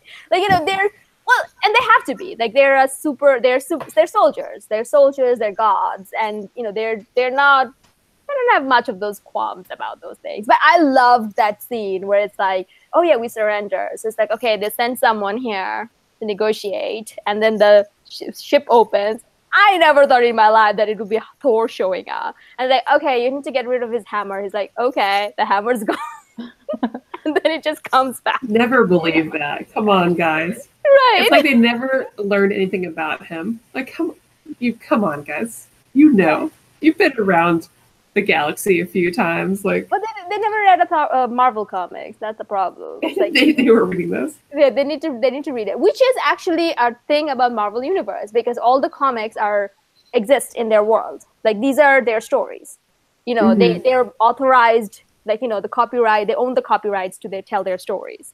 And, the people get upset when it's not told right and stuff. Like, in Sloth's She-Hulk, that was one of the things that they talk about. But anyway, and also, like, what did you think about the newer characters that you've never seen? Like, Black Orders or all the other, like, Ed and Fessy. They didn't stuck with you or any of that? I mean, I just found it more confusing. Sorry? I thought those characters were just characters I didn't know. Right. Well, I didn't know they were necessarily new characters. No one else knew about it either. So they were like, kind of brand new. But I got super excited to see Black Order in Infinity War. I'm like, ah! Oh yeah, I do like the Black Order a lot, but because I saw the movie, right, and then read this. So I knew who they were, and that was pretty exciting. And to see the what they took from for the movie out of this book was really neat. So that was really neat. And I love Thanos. Anybody knows me knows that I love Thanos. So anytime I get to see him is great. Even if I wasn't the biggest fan of Infinity, I'm always happy to see him. So it was okay. Right. Well, he's featured a little bit more in Secret Wars. So yeah, I'm really excited to read Don and Kate's run of him. But yeah, I mean, I don't know, like, I really enjoyed, like, I love this run a little bit more, I think, from what I understood from you guys. So I'm not even sure what to do with you now. Like, I'm kind of thinking that if there is an excursion coming. Oh, hey! How dare you? I know, and I honestly, I went into it wishing that because a lot of times I read stuff and I come out being like, oh, this is the best thing I ever read. And I wanted that so bad when I got in this. And maybe it was overhyped for me too, because that can affect how I like something. But I I wanted to like it because you've talked about it, and I've heard a lot of people in the group talk about it. And I was like, oh man, this is going to be awesome. Like, I can't wait. It's going to be great. And I want it so bad. It had like a lot of fun moments, but I think maybe you feel me on this, but like I said, a lot of my enjoyment was kind of lost in like trying to figure out what I was missing or keeping every storyline together, but then being like, wait, who's that? You know, like. And to be honest, though, like you guys are saying that, I don't disagree with you at all. Like, I completely understand, like, you know, where it was coming from. So you've read this twice now. Like, did you say before that you liked it more the second time? Do you feel like that helped that you already had like gone through it once? Yes. The thing is, though, and not only just that, like having read Hickman's other work, like to understand how he writes, like you appreciated it more. Exactly. I appreciate it more because I don't think he's the kind of person who can write in a editorial box. Like he can't write in an established history. He has to have his own characters and everything. So he decided to, because he was working for Marvel, he decided to take these characters and make it his own. Like the characters are kind of a little bit slightly different, but still the same. And then he kind of told his own epic saga. So having read his other work and then coming back to it and then kind of rereading it, I'm kind of understanding his motivation a little bit more.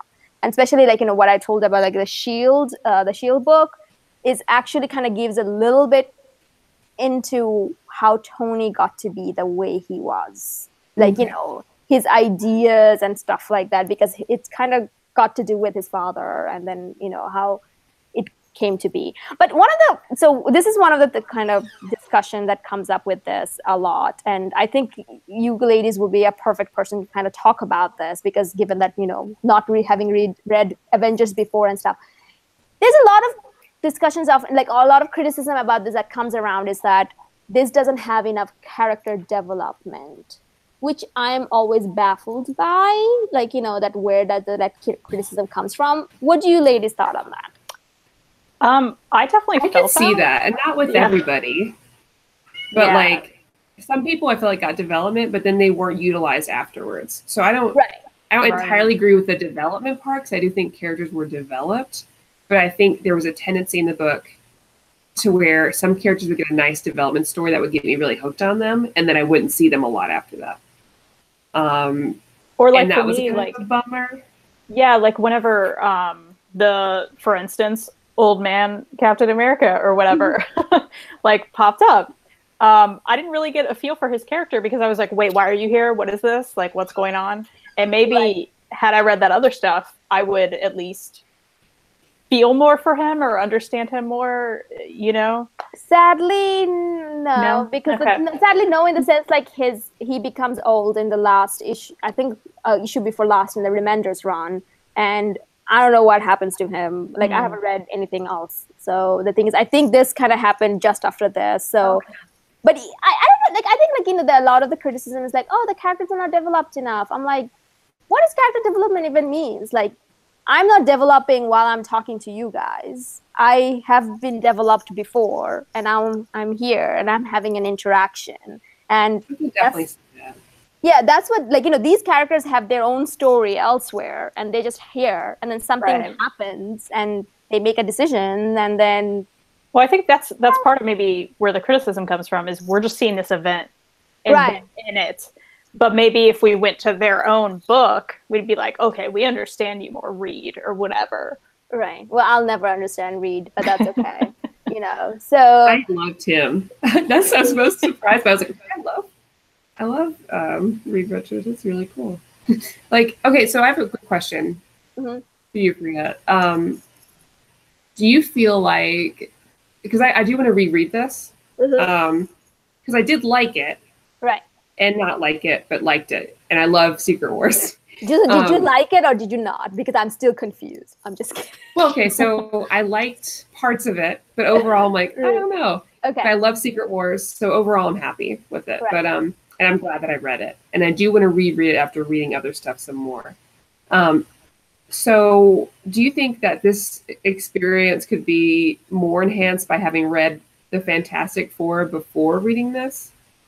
Well, I haven't. I still haven't. I still haven't read. Oh, you still haven't read Fantastic Four? Okay, maybe somebody in the comments can kind of give me because recommendation on that, because I'd like to see how their reading experience would be affected by reading, because that comes first. Right. I think Fantastic Four. It kind of goes like this. So it goes like, you know, Secret Warriors, then the Shield, then Fantastic Four, then the Ultimate Comics, which the Ultimate Comics people showed up in the later part of it, but I don't know how this. Some of the Ultimate stuff is in here, right? Too, but I don't know whether they're from his run. But anyway, and then the Hickman Avengers happen. I think I'm just more talking about not necessarily reading Hickman's other stuff in Marvel. I'm talking more about reading more Hickman stuff in general. In general, because a couple of people in the comments said, like Philip and Nash Villains said, like, yes, that it would help, and Nash Villains said that you'd have a greater appreciation. I'd have a greater appreciation reading Secret Warriors and Fantastic Four. That's not critical. Philip said it's not critical, but he read Fantastic Four first, and it did help, and it's slightly intertwined more so with Secret Wars, which is good to know, because I do want to read those eventually. Right. So, and that's one of the things, though, like, it's like I said, like, when I think after finishing it, I loved it because of all the little character moments. And then everyone over here is super, like, competent and super, like, you know, suave and, you know, just getting shit done kind of way. Even though, like, the not getting shit done part because they were having argument and there was, like, a character fight, like, you know, fight of the egos and stuff like that. Mm-hmm. But having read his other runs and then other stuff and then how he writes, what he comes from, what's kind of his like long-term, like, you know, he's always kind of plays for long-term plotting and stuff, I began to appreciate it a little bit more. You can see that. Yeah, so that's kind of like, but one of the criticism I do have, and that's for his and everything, he really doesn't write ladies' character. I can see that.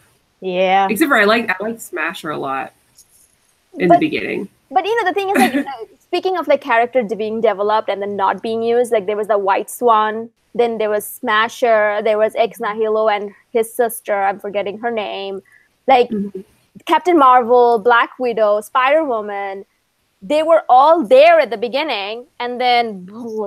Yeah, they weren't utilized well at all. Right. So, I don't know. I mean, that's something that I always... Even, like, you know, in the S.H.I.E.L.D. run, where it's like they're talking about all this Renaissance man, I'm like, what, Marie Curie couldn't make an appearance? She was busy doing something else? Like, you know, it's an alternate history you're talking about, and you couldn't introduce them.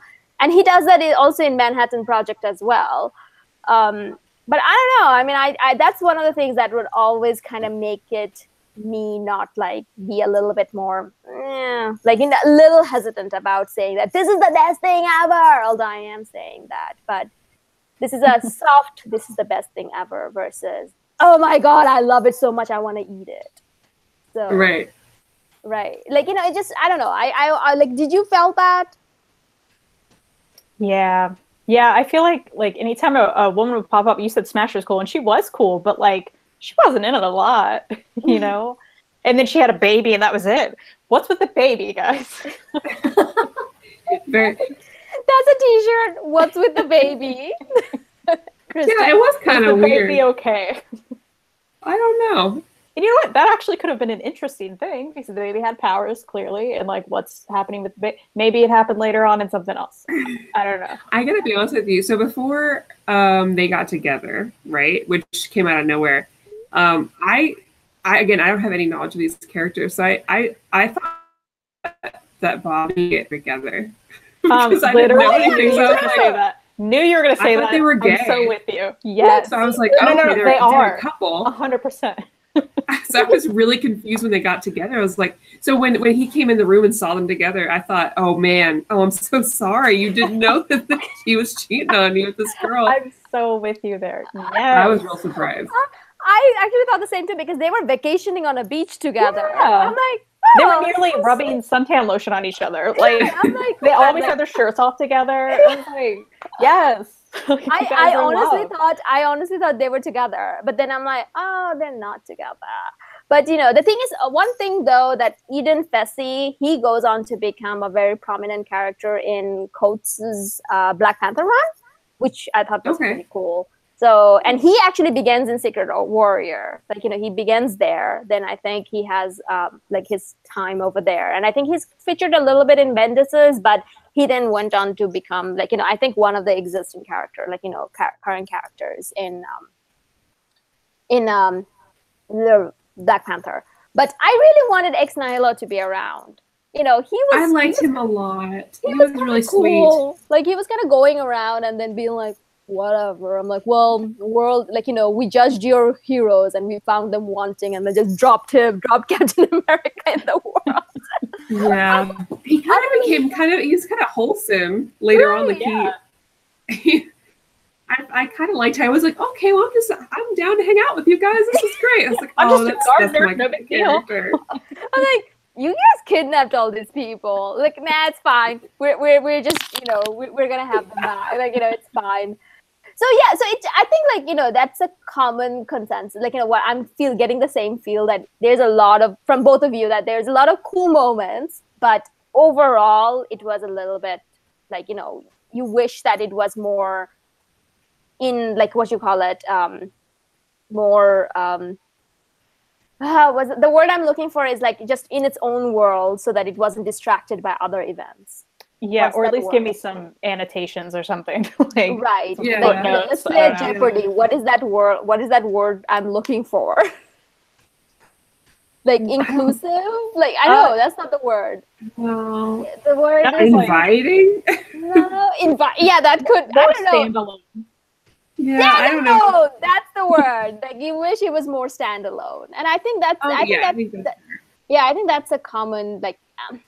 To be honest, like, my understanding of all DC, like, DC or Marvel, is that when there's a team book, DC does it a lot better, but Marvel seems to, like, it's like everything stop. This is happening. Go. So it's just more. You have to be in tune or not, but it sucks that they don't put a summary page, so that people who didn't know kind of know about it. Yeah. But would you recommend others to read this? Yeah, I'd say so. And maybe I'd recommend reading some more other things first before going into it. Mm-hmm. But I think, and because I did read Secret Wars, I feel like that's a really nice, like, story to know as far as, like, what big event produced what we're into right now, right? Because, like, that was the big, like, wipe out of the universe and start all over, right? From what I understand. Right. So I think that story was really great and really interesting, and it brought some characters to my attention that I didn't know about. And I'm really thankful for that, because it was kind of an interesting wrap up to the whole big story. I'm doing this without giving anything away. I don't want to spoil Kristen. And maybe we can talk about how she feels about Secret Wars the next show. But even though I was very confused and it had its up and downs for me, I would recommend it. I think. And then I would just kind of tell people, hey, by the way, before you watch it, just so you know, these characters are new, so you don't have to worry about it. Just know that they're new and you don't know them. It's fine. And here's some quick backgrounds on the other characters that are in this, so you're not completely surprised by everything. And then I think, good. So maybe just sit down with a friend who's read the book first to kind of give you like a, hey, by the way, here's the facts. And seriously, you can, like, you can leave us comments here and we can help you guide a little bit, because at least I can. Like, I know enough about Marvel Universe to be dangerous. So I can give you some dangerous thing. All right, Kristen, what's your thought? Would you recommend it? I think I'm with Maddie on this. Like, at least I think people should go into it with, like, a basis of, like, knowledge of what's happening around that universe at that time. Mm-hmm. So it's not as confusing. I would also be like, don't worry about the baby. I don't know what's going on with it, but you're not going to see it again. I guess it's fine. Don't worry about the baby.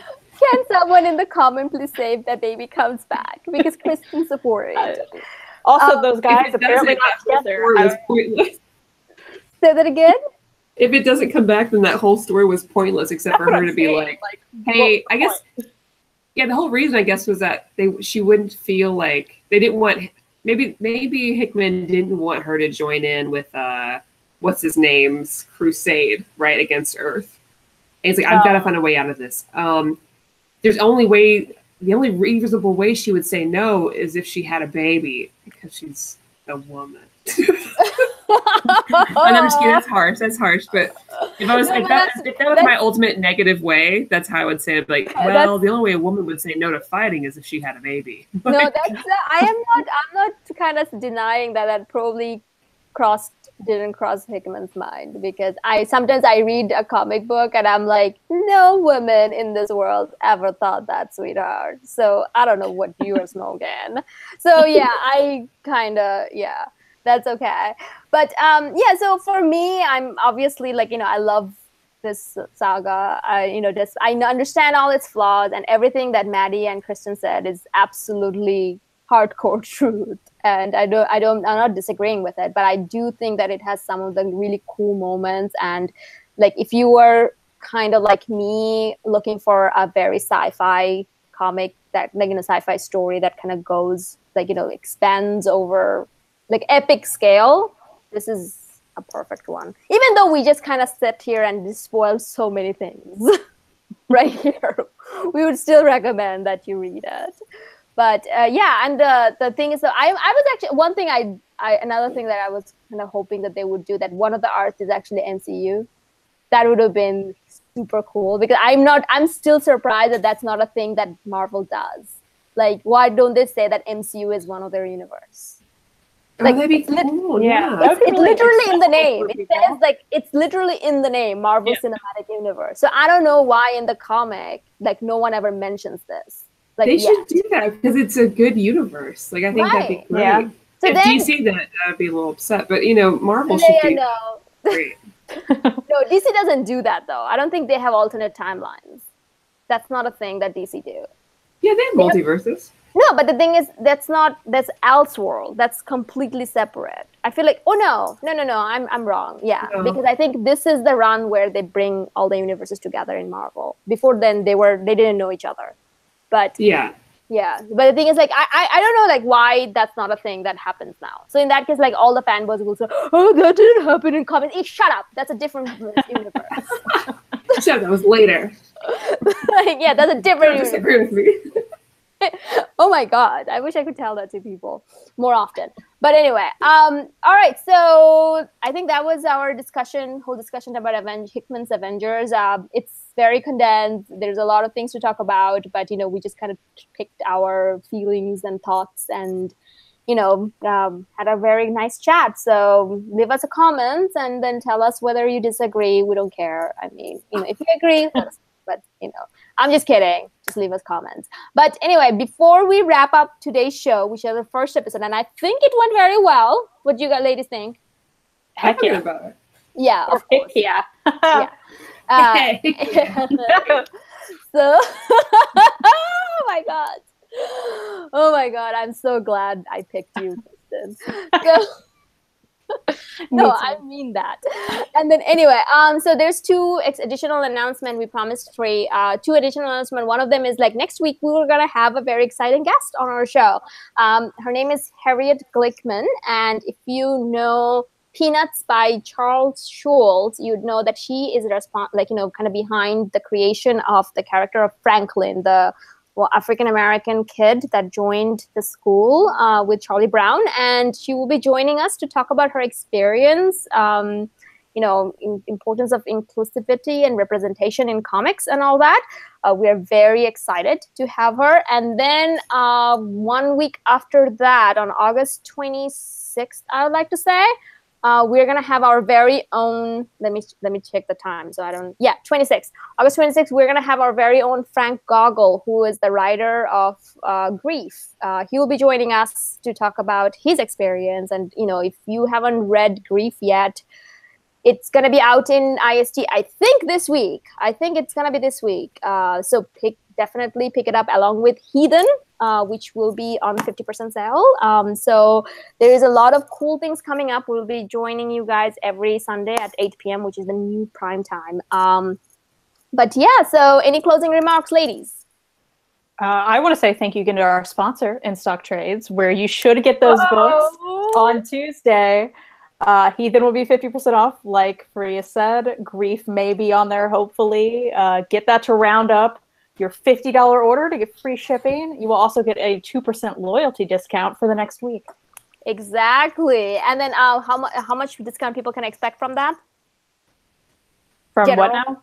Like how much discount? Is it 42%, right? Oh yeah. About 42% off with that extra discount on Marvel, DC, Dark Horse, all the things you want. Image Comics, don't forget. Yeah, that's a thing too. Yep. That was flawless. But anyway, thank you so much, everyone, to taking your time out on a Sunday, or if you're watching later, to watch our show and then watch us chit chat. I hope you guys come back next weekend, where we're talking to Harriet Glickman. All right, thank you. Good night. Thanks all. Bye, guys.